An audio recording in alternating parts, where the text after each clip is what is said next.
किसान, मुझे एक बात बताओ, किसी भी कालखंड में किसी किसान ने ये सब्सिडी और दया किसी राजा से मांगी है क्या? हिस्ट्री उठा के देख लीजिए आप।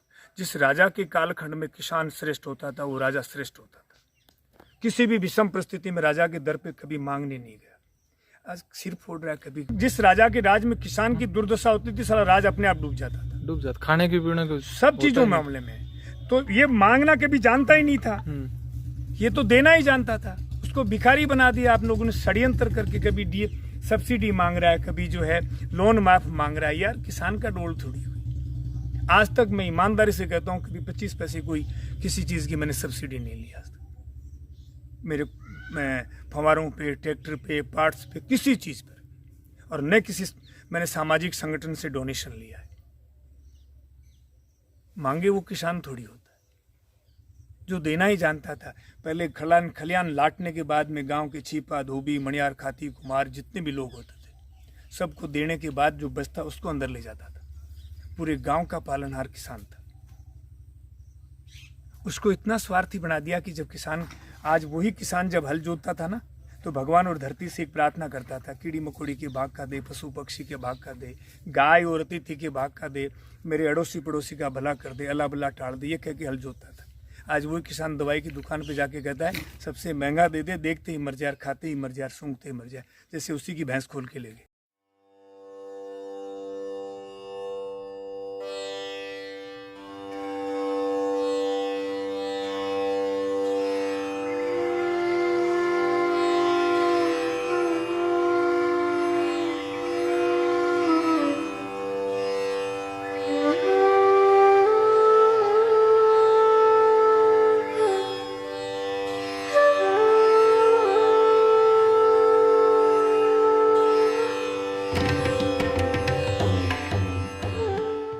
दोस्तों, सीकर के नज़दीक हम आ गए हैं। कटराथल नाम से एक गांव है।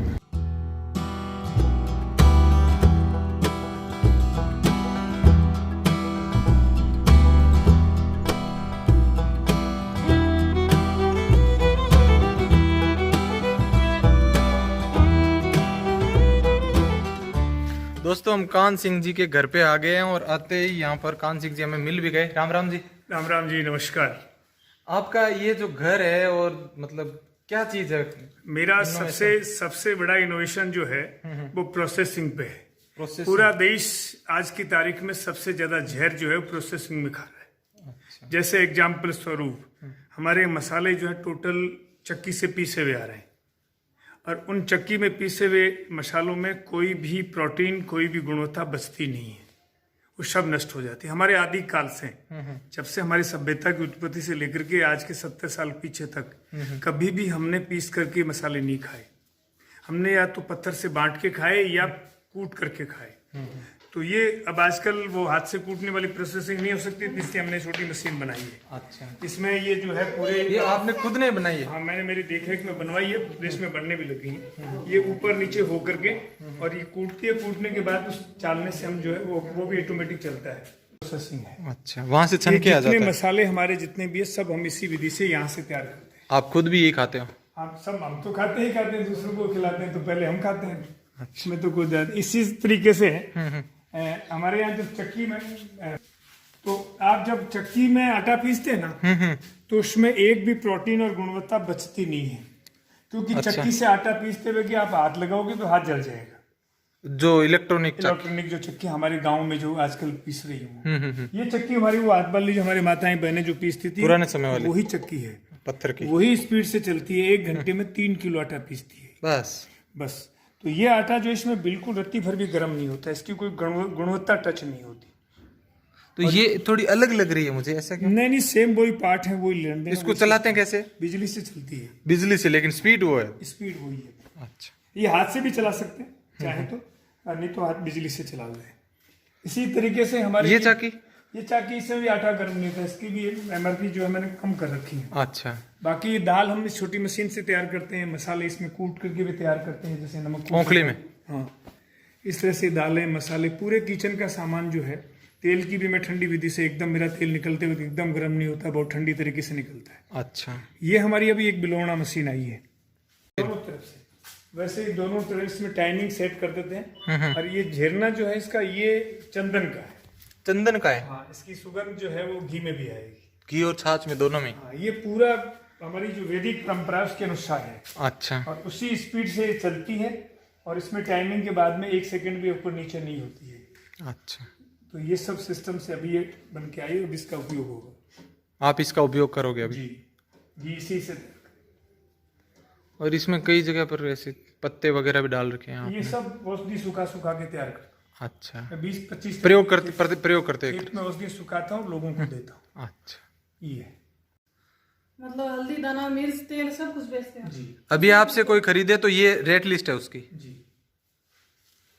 दोस्तों ये किचन का सामान है जो यहाँ पर पीस करके रख रखा है। नहीं, पीस करके नहीं, पीस के नहीं है, कूट के प्रोसेसिंग कूट करके रख रखा है। गुड़ है, चीनी है, दूध से चाय बना के पी सकते हो आप। ये गुड़ है ये? नहीं, ये तो खांड है। खांड है। ये पड़ा, देखो ये पड़ा। इसमें तो चावल भी है। इसमें आपने अलग क्या किया? चावल बिना जड़ के। आपके खेत में उगाए हुए हैं? मेरे खेत में नहीं, मेरे जैसे जुड़े हुए किसान उनके खेत में उगाए। अच्छा, बिना जहर के, सब बिना स्प्रे वाले हैं। ये गुड़ है हमारा। ये गुड़ इसमें आप चाय बना के पी सकते हो आप। ये चना भी हमारा जो गन्ना जो है वो भी बिना केमिकल का है और इसकी प्रोसेसिंग भी बिना केमिकल की। अच्छा,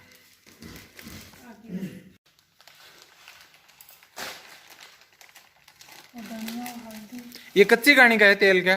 जी यहीं पर तैयार होता है? बिल्कुल, खाने भी दिखाएंगे आप। ये देखो मिर्ची एकदम कुटी हुई दिख रही है, जैसे बड़ी बड़ी होती है तो कुटी। न पानी है न खड्डा है इसमें कुछ भी। पानी तो देते ही हो आप। नहीं, पानी किसने कहा पौधा पानी जड़ से लेता है? यही मतलब- तो मेरा अलग विज्ञान है। मतलब पानी तो डालते हो तभी तो। क्यों डालते हैं? कहाँ लिखा है ये? बिना पानी के हो जाता पौधा है? पानी जड़ से लेता ही नहीं, झूठ बोलते हैं साइंटिस्ट। एक में भी खड्डा नहीं है किसी पेड़ में भी। जब आपने शुरू में लगाया था तब? पत्ते में देखो नींबू लगे हुए हैं। हाँ, नींबू तो है, वो मौसमी भी है, उसमें मौसमी भी पीली है। तोड़ ली मैंने, जबकि ये हरी हरी छोड़ी है। नहीं, पानी जब आपने इतना सा पौधा था तब तो लगाया था नहीं, थोड़ा। पानी महत्व नहीं है।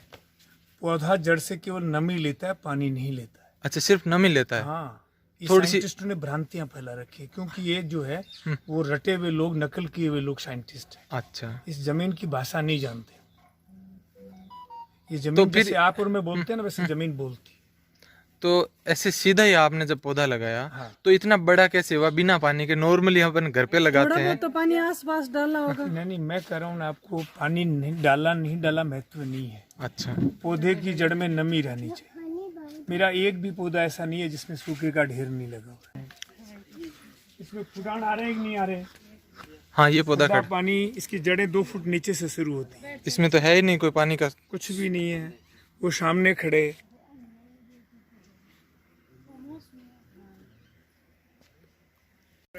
चलिए दोस्तों, चेक करते हैं कहीं खड्डा है क्या? हैं? इस मौसमी के पास में तो नहीं है।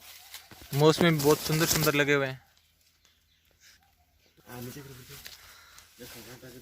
यहाँ पर भी नहीं है, लेकिन यहाँ नीचे घास छोड़ा हुआ है। मौसमी है। मिल गया? नीचे गिरा हुआ मिला? हाँ, गिरा। लेकिन एक चीज नोटिस करी है कि हर पेड़ पौधे के नीचे मतलब कचरो डाले हुए हैं, कचरो नहीं घास, हाँ, बात तो सही है। ऊपर से पानी की जरूरत नहीं है, नमी की जरूरत है। खूब सारा जंगल सा बना रखा है ताकि ऊपर वाली धूप से वो बचा रहे। मतलब पानी ना सूखे धूप। अरे दोस्तों, सारे पेड़ पौधे जो है इस तरह से ही है। देखिए दोस्तों, मूंगफली के छिलके डाल दिए खा पी के, और उधर कुछ पत्ते डाल दिए, ये उपाड़ के घास डाल दिए यहाँ से पास में से ही। नींबू से भरा हुआ पेड़। सिया नींबू भाग सिया।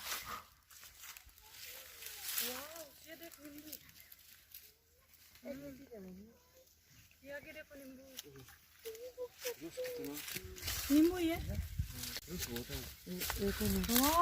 हैं? घरे ले चला? ले एक ले ले। अरे नीचे बढ़िया बैठी है। बस बेटा, अच्छा नीचे आएगी। नीचे बढ़िया दो बढ़िया रे। लेकिन ये देखो जो है ना ये एकदम मतलब रस से भरा हुआ है, रस से भरा हुआ है। जैसे रसगुल्ला हो। ये देखो, नहीं तो नींबू ऐसे होता नहीं है। ये अरिंड का पेड़ है दोस्तों, अरिंडा है, अरिंड ये नहीं, ये देखो सूखे हो रहे हैं यहाँ पर।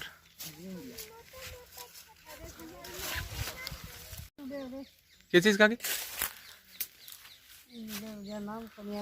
वो सहतूत नहीं, वो पक्का पक्का होता है, बिल पत्र। हाँ, ये तो भाई जंगल है पूरा पूरा। और यहाँ पर ऐसे ही पेड़ पौधे की जो पत्तियां है, नीचे घास फूस है, सारा ऐसे ही है, नेचुरल प्राकृतिक, ना कोई साफ है ना कोई सफाई है। क्या कुछ गड़बड़ है इधर आओ।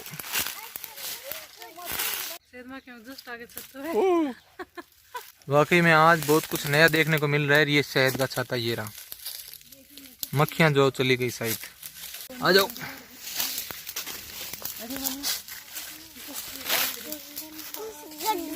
पता चला है जंगल मस्त है नीचे, वो भी सूखे राजस्थान। ड्रमों में तो कीड़े हैं बहुत सारे भाई।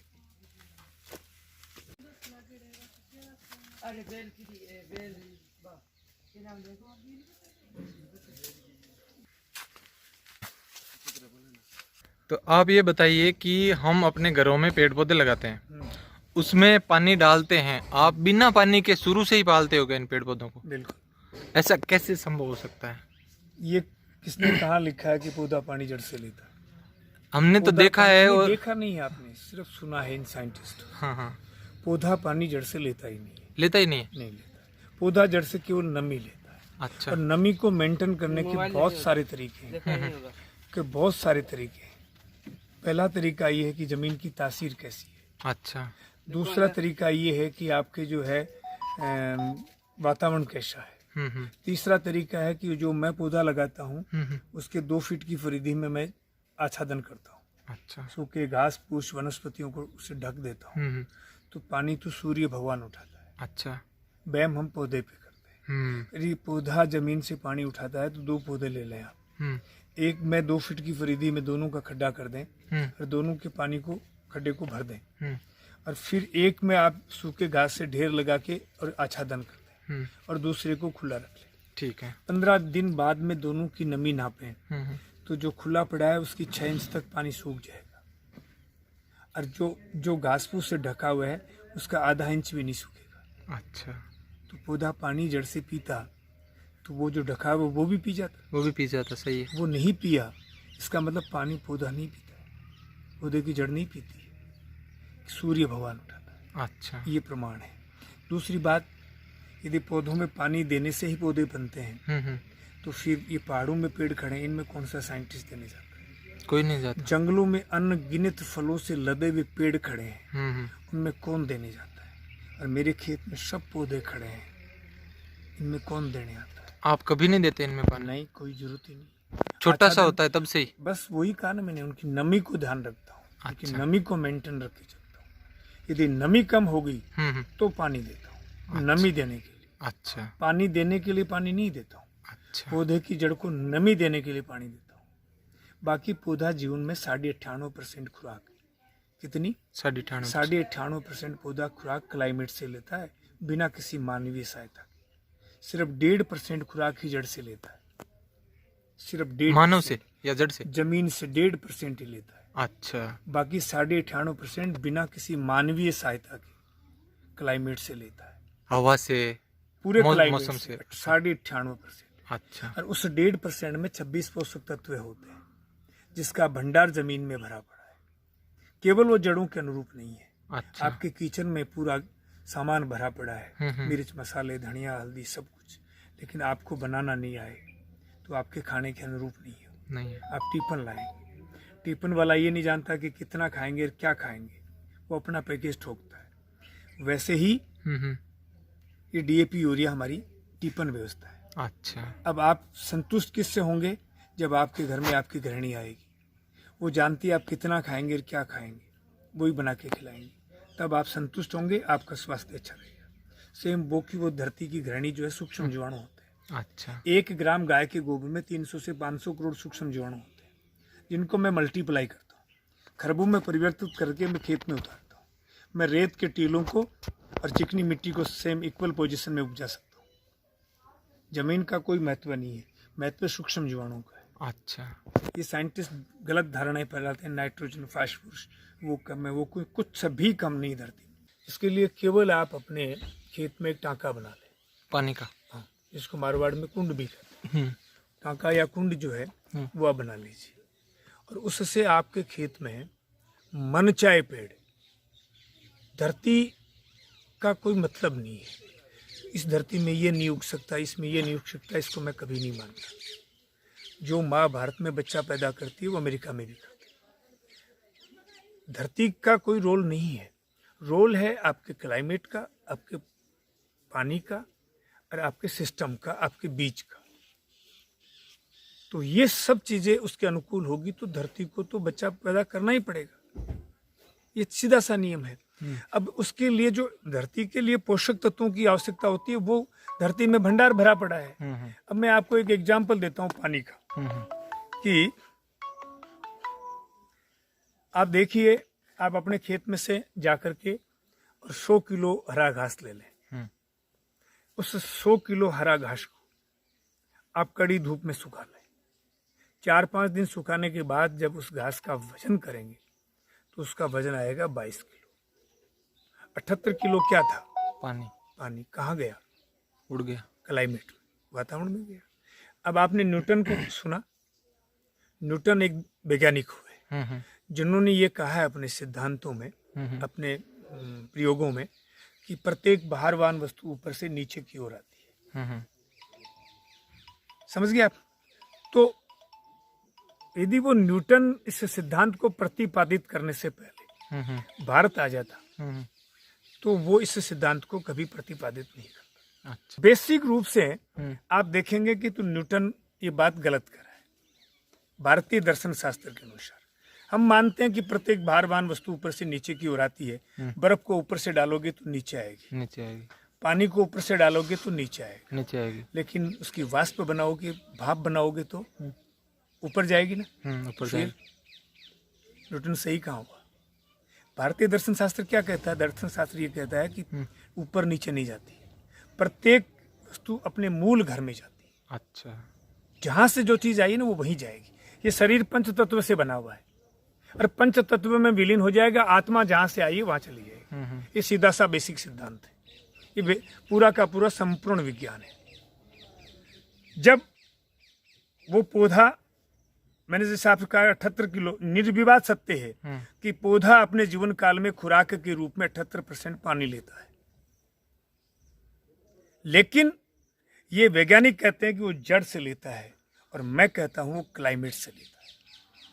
इसका प्रमाण है, यदि वो पौधा पानी जड़ से लेता तो जो पानी उड़ा 78% वो जमीन में जाता, तो ये तो वातावरण में गया, तो फिर कहां से लिया?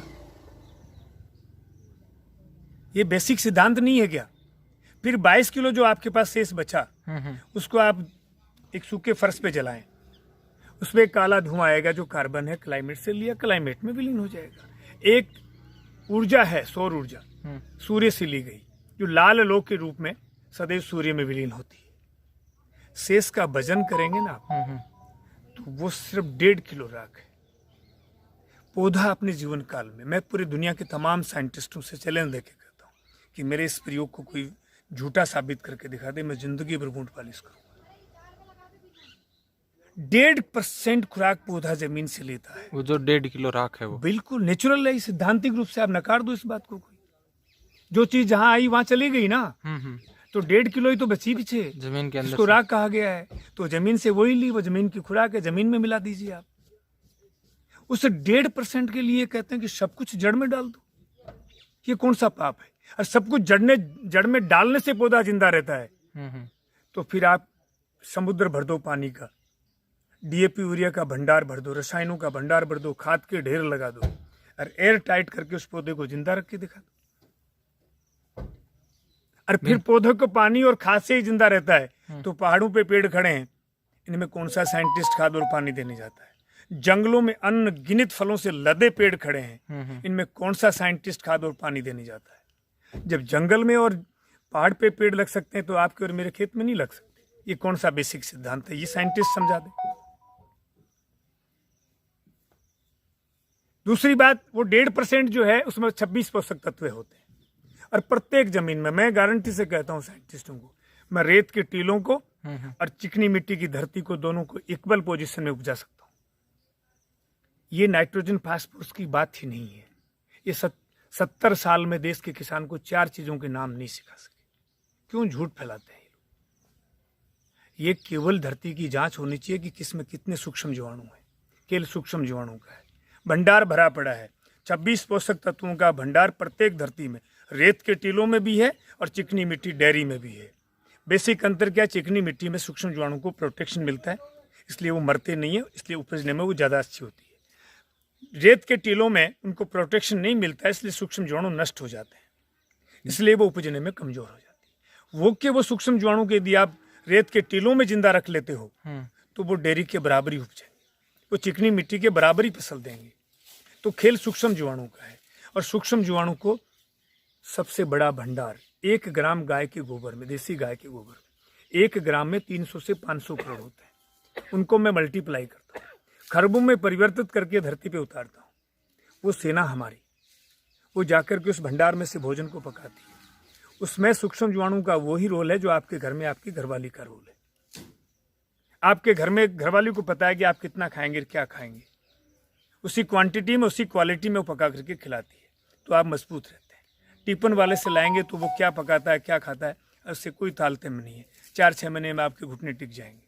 ये सीधा सा विज्ञान है। तो वो टेम्परेली, ये डीएपी, यूरिया, ये ट्रॉलियां भर के खाद, चाहे किसी की भी ट्रॉली होंगी, देसी खाद, फला खाद, सब बकवास है। ये सब के सब टीपन व्यवस्था है। इससे धरती कमजोर होती है, जैसे मनुष्य टीपन खाने से कमजोर होता है। तो खेत में जैसे ट्रॉली भर के खाद डालते कोई हैं, जरूरत नहीं है, कोई रोल नहीं है इसका। अच्छा, कोई भी रोल नहीं है, किसी भी की खुराक नहीं है। ये इन्होंने भ्रांति फैला रखी, गोबर को सड़ाओ और गड़ाओ, और इनकी ब्रेन सड़गड़ गया है। अच्छा, ये 4 किताबें लोगों की लिखी हुई पढ़ते हैं। साइंटिस्ट की परिभाषा जानते हैं? अनुसंधान करता। और इनका अनुसंधान के नाम से कुछ भी योगदान नहीं। दुनिया में जैविक और रसायन दोनों पद्धतियां जो है विदेशी लोगों के द्वारा बनाई हुई है। हमारे किसी साइंटिस्ट का इसमें रत्ती भर भी कोई योगदान नहीं। ये लोग तो किया क्या, साइंटिस्ट बने कैसे? 4 किताबें लोगों की लिखी हुई है, उनको रटते हैं। रटने में और नकल करने में कोई बेसिक अंतर नहीं है, इक्वल पोजीशन है। उसको रटने के बाद 10वीं का पेपर इन सब साइंटिस्टों को दे दो, एक भी सोल्व नहीं कर पाएगा, क्योंकि रट के पास में सब। तो ये रट करके एग्जाम पास कर लेते हैं और दूसरे दिन साइंटिस्ट हो जाते हैं। जो जमीन से बात करता है, पौधों से संवाद करता है, 18 घंटा खेत में तपस्या करता है, इसको ये अनपढ़ और गंवार कहते हैं। ये कौन सा विज्ञान है? इसका दुर्भाग्य क्या हुआ कि किसान के जो अपने बच्चे थे, जो पढ़ लिख के तैयार हुए, जो खेती में जिनको रिसर्च करना था, वो नौकरी करने चले गए। नौकरी के बारे में हमारे पूर्वजों ने बहुत साफ शब्दों में लिखा। जीवन पद्धति के 3 तरीके जीवन जीने के। उत्तम जो है खेती बताया, मध्यम जो है व्यापार बताया, और नीच नौकरी बताई। आजकल तो नीच नौकरी सबसे ज्यादा जो तो ये तीव्र बुद्धि के लोग थे वो नीच में चले गए, इसलिए उसकी उपादेयता बढ़ गई। और जो मंद बुद्धि के, जिनको कहीं काम नहीं मिला, वो खेत में आके खड़े हो गए। जिनका कोई अपना प्रयोग नहीं ना, लोगों ने जिनको आकर के जितनी चाबी भरी उतने उन्होंने काम करना शुरू कर दिया। इसलिए जो उत्तम व्यवसाय था वो नीच हो गया, उसकी उपादेयता घट गई। मोची का बेटा मोची का काम क्यों नहीं करे, नाई का बेटा नाई का काम क्यों नहीं करे, हीन भावना क्यों लाता? सही। MBA करने के बाद उसमें नए प्रयोग करे, हाँ, सही। नए रिसर्च करे, उसी में। ऐसे ही खेती में करे, नए संसाधनों का, हमारी पुरातन और आधुनिक सुविधाओं का हम समन्वय करें तो आगे बढ़े। आज मुझे इससे बड़ा दुर्भाग्य कोई है क्या? हमारे शेखावाटी इलाके में पूरी हिंदुस्तान की यही पोजीशन थी। एक फसल होती थी हमारे यहाँ, एक फसल। आज सफेद बाल वाले से किसी भी गांव में जाके पूछ लें आप, एक फसल होते हुए भी 90% खाने की चीजें, पूरे साल भर का कलेक्शन खुद का होता था। बाजार पे सिर्फ 10% डिपेंड था। और आज 2 फसल लेने के बाद भी वो 10% घर पे करता है, 90% बाजार से लाता है। इससे बड़ा कोई दुर्भाग्य है? खेत में जब सर्दी शुरू होती है तो गेहूं बोने की बारी आती है तो वो पूरे में गेहूं ही भर देता है, जैसे साल भर गेहूं ही खाएगा बेचारा और कुछ खाता ही नहीं है। पहला कायदा है कि अपने घर में लगने वाले जितने भी उत्पाद हैं उनको अपने खेत से पैदा करें, अपने परिवार को, अपने बच्चों को आत्मनिर्भर बनाएं। ये सबसे पहला काम।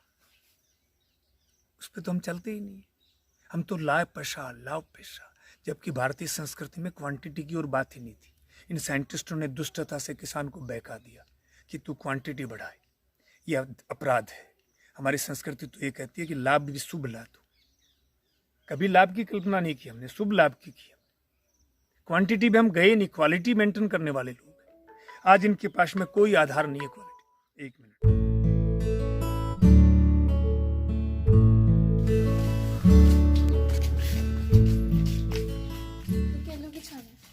केल्लू की। हाँ, आसाम में बनती है ज्यादातर। अच्छा, इस तरह की आसाम में होती है। ये तो उसके हैं, क्या बोलते हैं उसको, छत तो खजूर की। नहीं, ये केलू है। अच्छा, बांस की है। हाँ, ये नीचे बांस है, ऊपर केलू है। ऊपर केलू है। और ये अपने वाली ईंट है क्या, अपने जो एरिया में हाँ, होती घर है? पे बनी है। और बीच में? बीच में सीमेंट है बीच में। अच्छा, सीमेंट है। ओपन बाथरूम है। हाँ, ये ठीक है।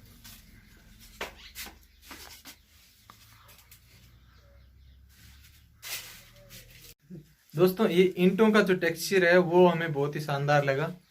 एकदम रेड कलर की ईंट है और बीच में व्हाइट पुट्टी दे दी। स्टेप्स। अच्छा, कलरिंग है व्हाइट। और बाहर से पूरी तरह से ये गोबर का ही है।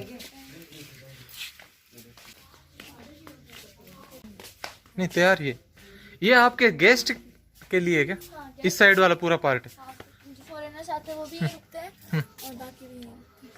पूरी तरह से लकड़ियों से बना हुआ है और ऊपर इसे सरकंडे की बाती बनी हुई है। हाँ, छत भी अलग अलग एकदम साफ करके तो बनाई हुई है। गांव में देखा था ना, झोंपड़ा। हाँ, उसी नीचे का तो ऐसा ही है। बना एरन था। एरन एरन। हाँ, एरन वाला।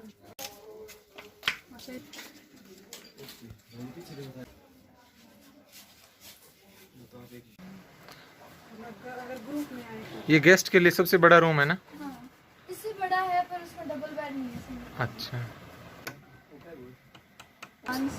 कान सिंह।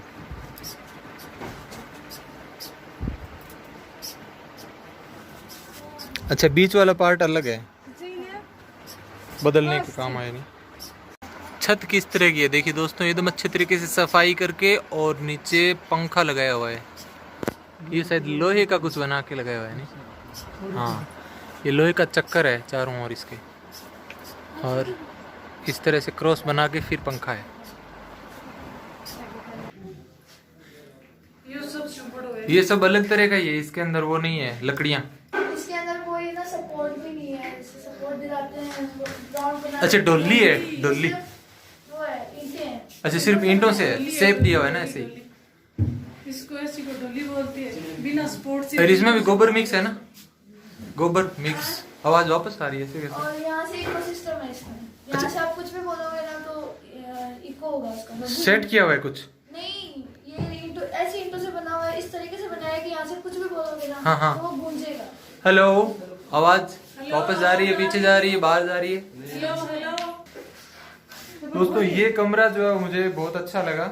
इसमें दो आदमी बैठ के बात करेंगे तो ऐसे लगेगा 4-5 बोल रहे हैं। मतलब 4-5 बैठने की जरूरी नहीं। नहीं, अरे जरूरी वाह, नहीं। दो लड़ेंगे तो 10-12 लड़ते हुए लगेंगे हैं? जस्ट एक नीचे वैसे ना कैच करे कुछ बीच में ज्यादा। होता था तो हाँ, इसके नीचे होते हैं ना तब और ज्यादा। हेलो हेलो, वापस कान में आ रही। जोरदार है ये थर्माकोल। अच्छा, ऊपर टेन है, इसके ऊपर और छत है दूसरी। 10 थी, उसके नीचे 4 सीलिंग का काम चल रहा है। ये सब महापुरुषों के नाम के ऊपर है। कक्ष के नाम सभी महापुरुषों के नाम पर है ना, सीता घर, लक्ष्मी घर, बाबूजी घर। कितने दिनों में ये गोबर लगाना पड़ता है वापस? ये 1 साल में एक बार। 1 साल में एक बार? एक ही बार? गंदी नहीं होती दीवारें। लेकिन आंगन का हो, जैसे इसमें आंगन का है ये हाँ, आंगन तो हर 7 डेज में लगाने होते हैं। 7 दिन में? हाँ, हर 7 डेज में। चिकनी मिट्टी से लिपा गया ये। रेड चिकनी मिट्टी डाल के हाँ। और गोबर दोनों को मिक्स करके फिर किया जाता है। और फिर उसके बाद में ये फिर लिपाई उसके ऊपर गोबर की लिपा- बार बार। हाँ, तो उसमें चिकनास आ जाता है तो वो ऑलरेडी। हाँ, पर बैल बाछी सब आपके ही हाँ है? सब बच्चे और है, सब अपनी है। और ये खेत ऐसे ही रहता है साल भर घास फूस से भरा हुआ? हाँ क्योंकि ये अभी कटाई हो गई ना, हम्म। तो मोट और मूंग थे इसके अंदर। अच्छा। तो कटाई कर दी इसमें, और अब ये है घास, आराम से घास निकाल लिया मोट मूंग? जी बिल्कुल। कितने हुए?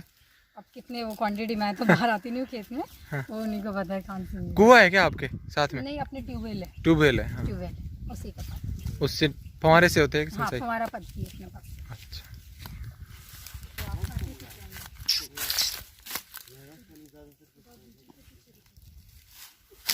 ये राठी देसी गाय है? जी बिल्कुल। ऐसे खुली चरती रहती है ना? ये खुले चलती है, सबके सब है। अरे ये तो खुल गई। ओ भाई साहब कट जा रही है, सामने देखो ये डर रही है। ये है कच्ची घानी। जी कच्ची ये लाइट से चलती है मशीन तो? हाँ चलती तो लाइट से, लेकिन वो क्या आजकल सारे सिस्टम वो बना दिए हैं उसके। तो ये कोल्लू वाली जानकारी जो होती है ना, हाँ, हाँ। एकदम धीमे धीमे चलना, वैसे ही चलती है? धीमे धीमे चलती है। सिर्फ बैल नहीं है कोल्लू का? स्पीड में, बस बैल ही नहीं है ये समझ लो आप, एकदम इसमें- धीरे धीरे चलती है, अच्छा। बहुत स्लो चलती है। किस का निकालते हो? एक तो सरसों का और एक सरसों, मूंगफली और तिल। तिल। जी हाँ ये खल गाय खाती है और आराम से खाती है बिना बंडे के। बिना बंडे की जरूरत ही नहीं है। अच्छा। बंडा जो देते हैं ना, आप खड़ नहीं देते गाय को कभी? जरूरत ही नहीं है हमारे खल। ये खड़ी बहुत ज्यादा भरपूर है, यही बहुत अच्छे से, और गाय इतने चाव से खाती है। दोस्तों हमने ये चीनी और गुड़ ले लिया है देसी।